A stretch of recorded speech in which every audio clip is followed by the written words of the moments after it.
Letras coloridas se movimentam e formam o título do programa Ponto de Vista, na cor roxa sobre um fundo bege. Abaixo, 3 círculos se sobrepõem e formam um diagrama. Sentada à esquerda, com um telão ao fundo, a apresentadora Vânia Alves e à direita, o convidado. BRICS é uma sigla que reúne as iniciais dos 5 primeiros membros do grupo de países: Brasil, Rússia, Índia e China. Foram os fundadores que logo incorporaram a África do Sul.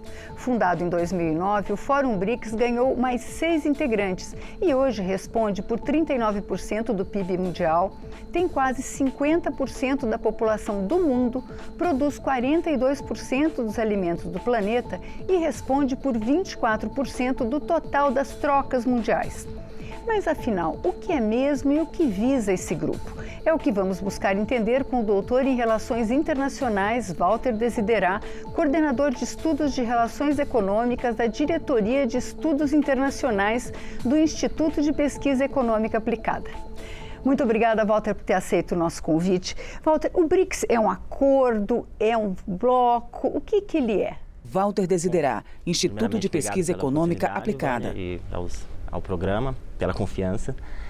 Bem, o BRICS, essa pergunta é uma pergunta até difícil para nós que participamos dos BRICS, né? Ano passado a gente estava, nós no IPE participamos do Conselho de Think Tanks dos BRICS, né? E a gente emite recomendações aos líderes, né? E a gente estava discutindo exatamente isso, né? Quando a gente estava fazendo nossas recomendações. Como que a gente se refere aos BRICS, né? Um agrupamento, é um bloco, é uma coalizão internacional, do ponto de vista até conceitual, para quem é especialista, é uma coisa mais complicada.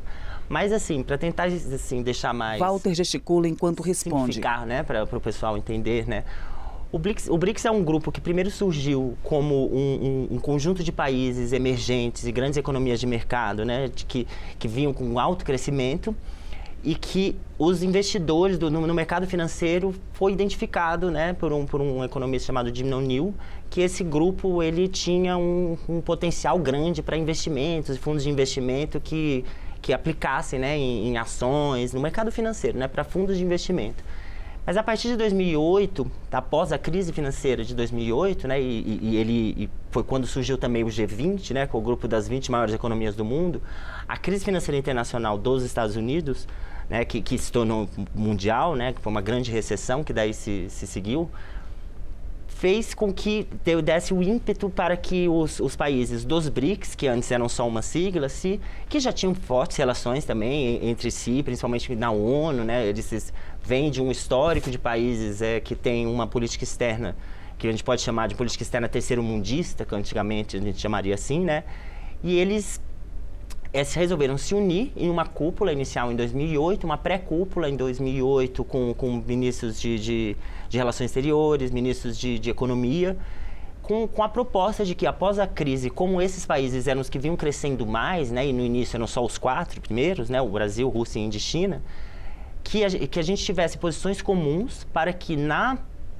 nos mecanismos internacionais, instituições financeiras internacionais, onde são decididas muitos rumos da economia global, que naquele momento de crise isso estava muito em alta, que são o Fundo Monetário Internacional e o Banco Mundial, que as cotas que esses países tinham e o poder de voto dentro dessas instituições para decidir os rumos da governança global, elas fossem atualizadas. Porque naquele momento os países, os Estados Unidos e um pouco mais para frente, depois de 2011, a União Europeia, com a crise do euro, esses países, eles... Nova ordem mundial, BRICS. Né, a distância do tamanho econômico desses países, grandes potências ocidentais, para os países dos BRICS, diminuiu muito.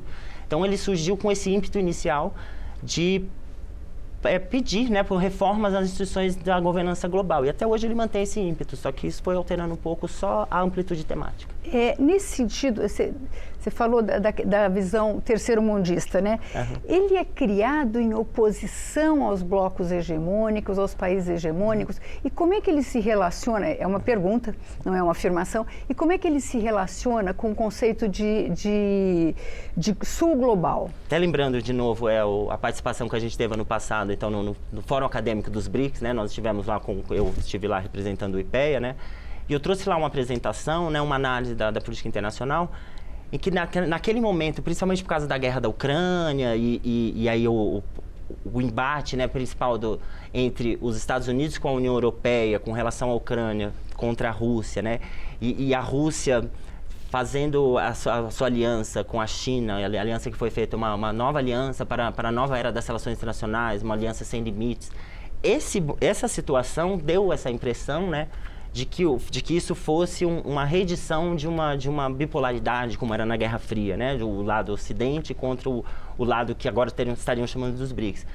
Mas isso agora, esse ano, a gente pode ver que ele não tem o BRICS em si, né, não é ele quem vem com essa oposição, ele vem por uma democratização da capacidade de voz e voto dentro das instituições da governança global, que são a ONU, e também essas do lado financeiro, que são as chamadas instituições de Bretton Woods. Então, agora, esse ano, é bem interessante isso ficar bem claro esse ano, que com essa política do Trump de cortar um pouco o cordão umbilical dos Estados Unidos com a União Europeia. Walter né? Desiderá, então, Instituto de Pesquisa Econômica Aplicada. Um pouco esse embate tão forte entre os Estados Unidos e a Rússia na questão da guerra da Ucrânia, isso tende a demonstrar que essa oposição estava muito mais ligada a essas duas alianças especiais, que eram Estados Unidos com a União Europeia de um lado e China com a Rússia de outro, do que dos BRICS serem essa aliança que está contra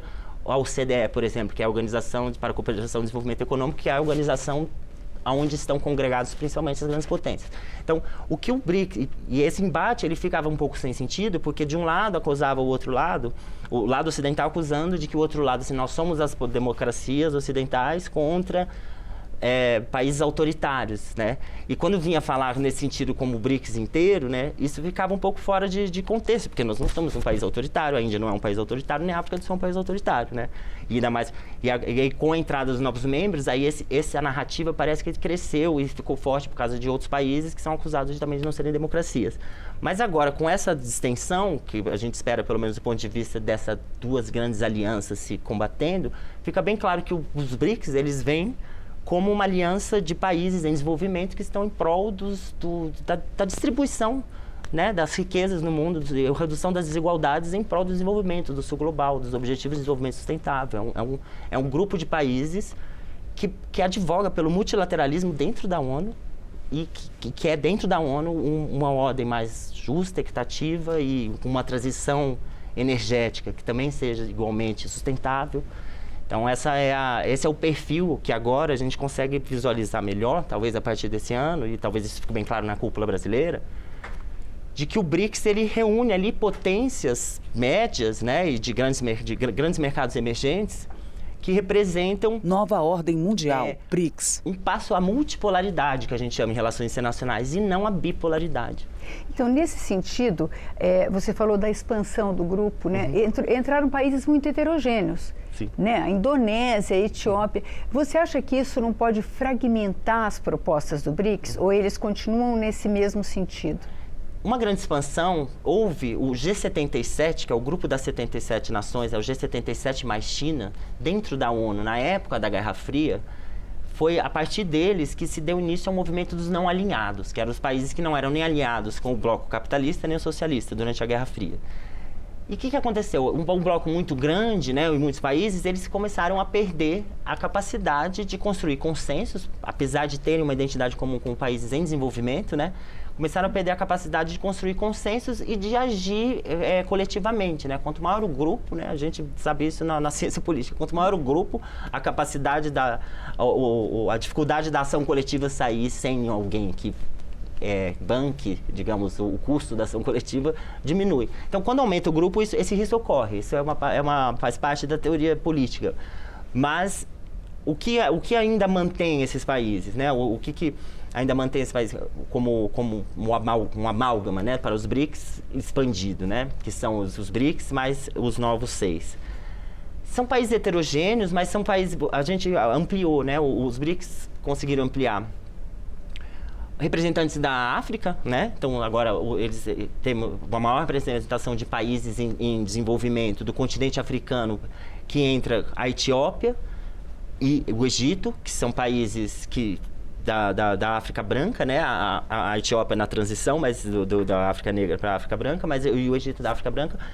Ou seja, países árabes, entraram os países Emirados Árabes Unidos, que são uma grande potência financeira internacional, a Arábia Saudita, depois a Indonésia.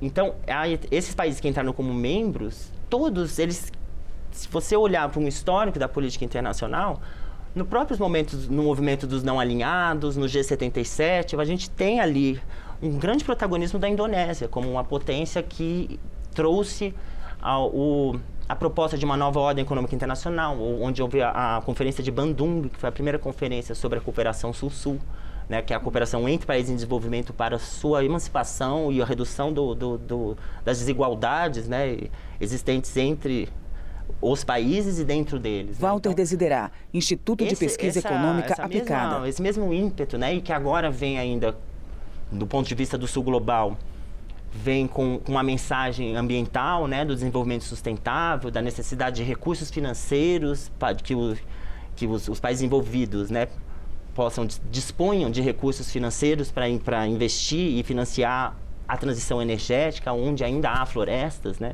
que é onde as responsabilidades são comuns, mas são diferenciadas. Então, essas bandeiras do antigo terceiro mundo, vamos colocar dessa forma, elas continuam agora no nome do Sul Global, né? E o BRICS, ele é um agrupamento, uma coalizão, um bloco, né? A gente pode chamar de várias maneiras, mas que está trazendo essa bandeira, né? Essa bandeira em prol do desenvolvimento, da redução das assimetrias globais, né?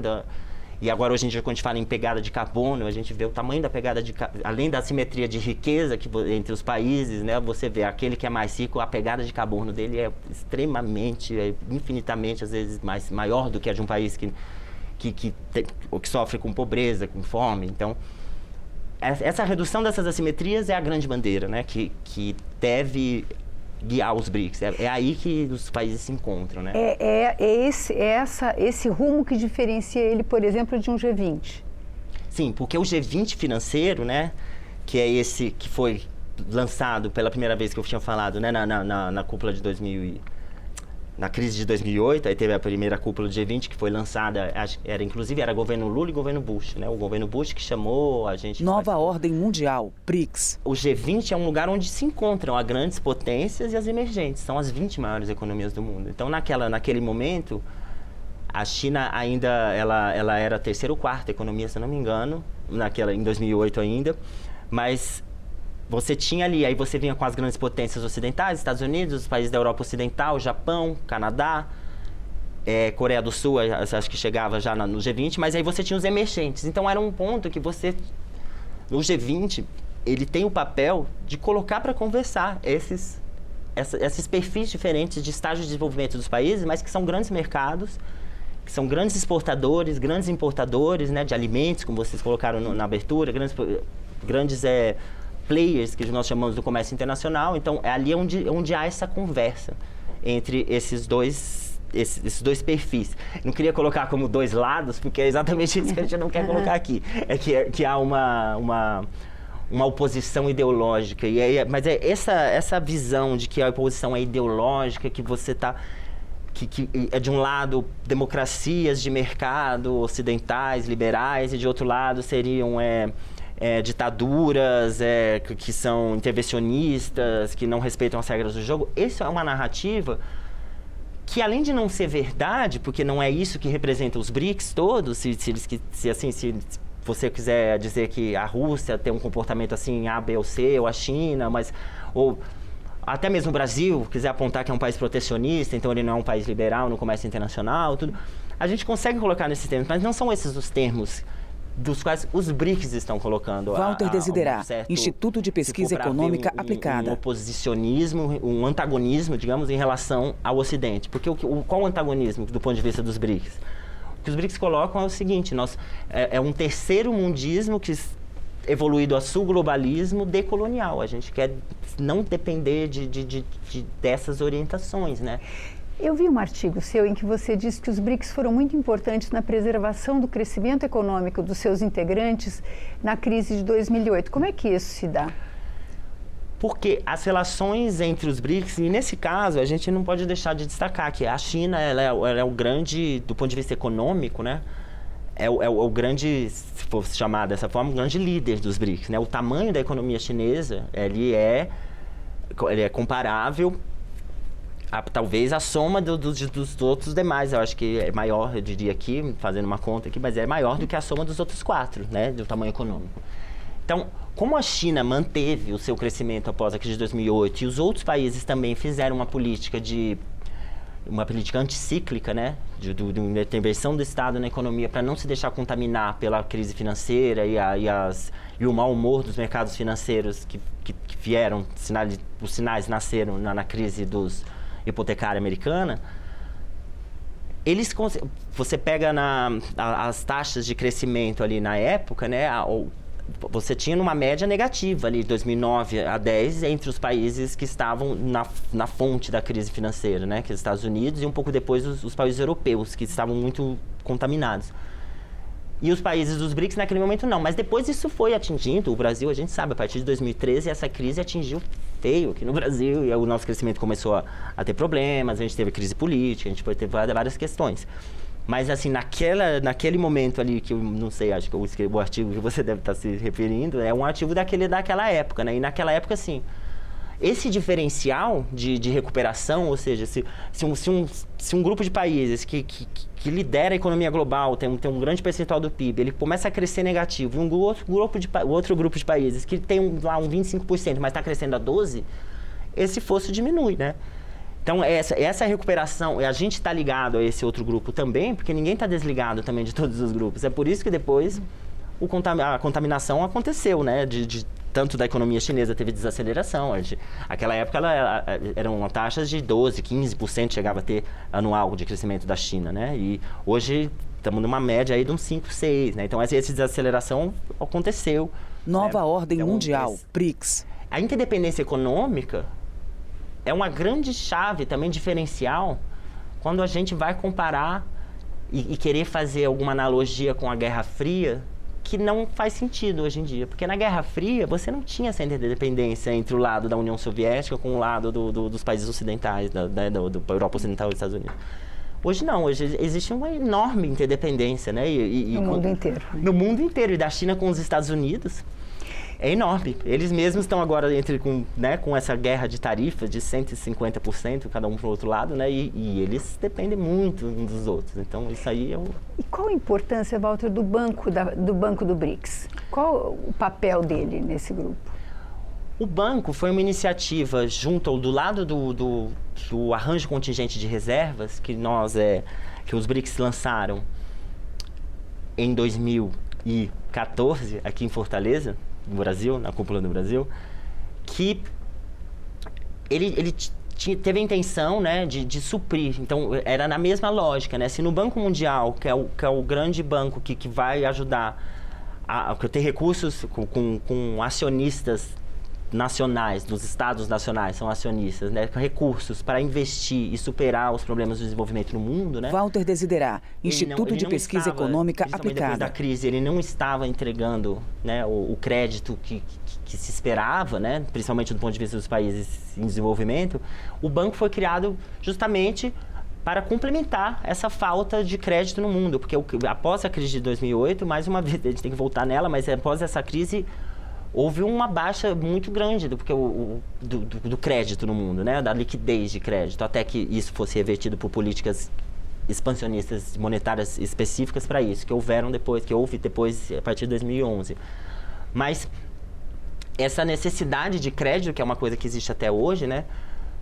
Os bancos de desenvolvimento público, sejam os multilaterais, o global, que é o caso do Banco Mundial, os bancos multilaterais de desenvolvimento, como o Banco dos BRICS, né, que é chamado Novo Banco de Desenvolvimento, na verdade, né, o NDB, eles vêm com essa missão de entregar créditos concessionais, ou seja, eu vou financiar projetos que estejam alinhados à Agenda 2030, né, que é a Agenda dos Objetivos de Desenvolvimento Sustentável da ONU, mas com uma concessionalidade, né, eu não vou cobrar uma taxa de mercado, né, eu vou subsidiar, eu vou ajudar, eu vou fazer alguma coisa de alguma outra forma, né.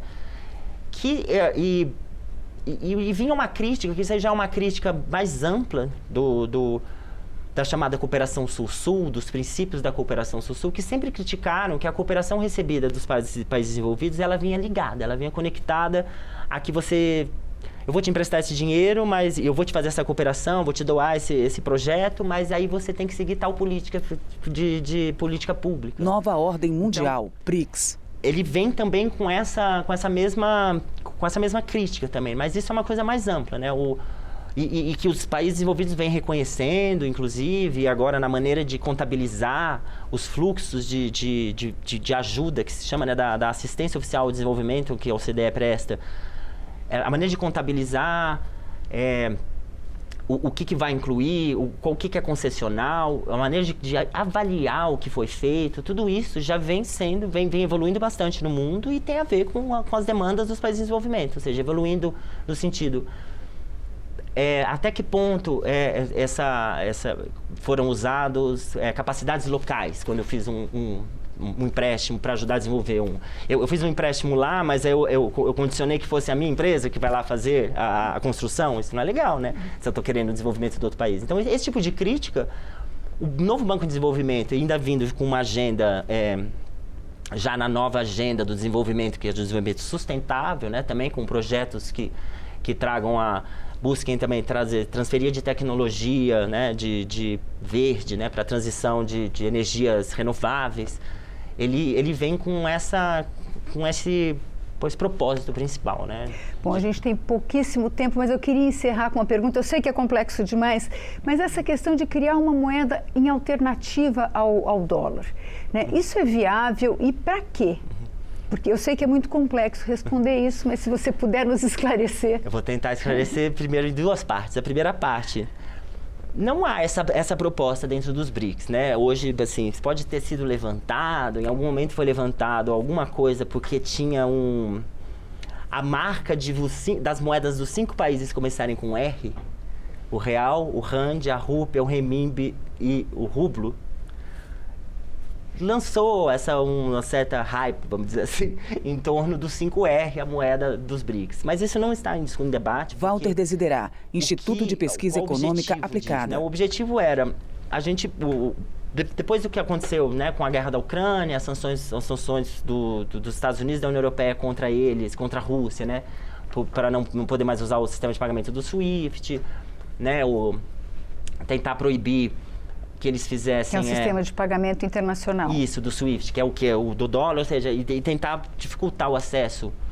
dos russos ao dólar. Isso trouxe à tona um debate muito antigo, que é uma crítica, inclusive, que historicamente quem fez essa crítica foram os franceses dentro do sistema monetário internacional, ou seja, que é como chama um autor que chama Barry Eichengreen, é o poder exorbitante do dólar, né? É o poder, porque é o único país que realmente tem dentro de casa, a maquininha de imprimir o dinheiro. Então, eles podem. Se a gente imprimir muito dinheiro, a nossa moeda desvaloriza em relação a deles. Mas eles têm esse poder. E tem o poder... A gente fala imprimir dinheiro, estou falando numa linguagem, mas não é assim tecnicamente. Mas, assim, eles têm o poder de valorizar, desvalorizar. Isso ajuda. Você pode deixar um país mais isolado. Num caso desse, ele fica sem meios de pagamento, você consegue tornar suas exportações, no caso dos próprios Estados Unidos, mais caras ou mais baratas, você tem esse poder em cima da moeda, né?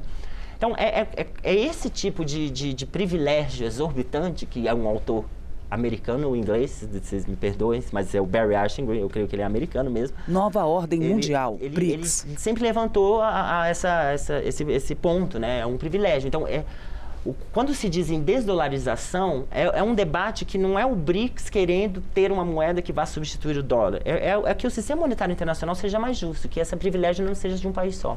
E o que os BRICS querem fazer para ficar um pouco mais blindados em relação a esse tipo de medidas que o poder exorbitante permite ao dono da máquina de imprimir, neste momento, fazer comércio, sistemas de pagamento em moeda local para o comércio bilateral. Porque quando eu pago em moeda local, a liquidação do que um país enviou de exportação para o outro enviou de importação, o que vai ser liquidado em dólar é só a diferença, né? Então, se eu te mandei 5 mil, se eu vendi 5 mil, você me vendeu, eu te comprei 6 mil, é só 1 mil que a gente precisa fechar o dólar. Então a gente não faz todas as operações em dólar, a gente faz ali só a contabilidade e fecha o dia. É esse que por enquanto a gente está em debate, mas é uma coisa bilateral e com muita dificuldade de ser uma coisa sistêmica BRICS. Muito obrigada, Walter, por ter nos ajudado a entender esse novo fenômeno.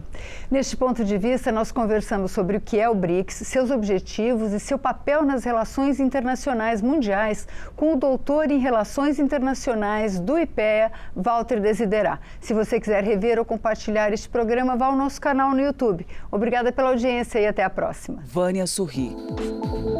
câmara.leg.br/YouTube. Os créditos aparecem na tela.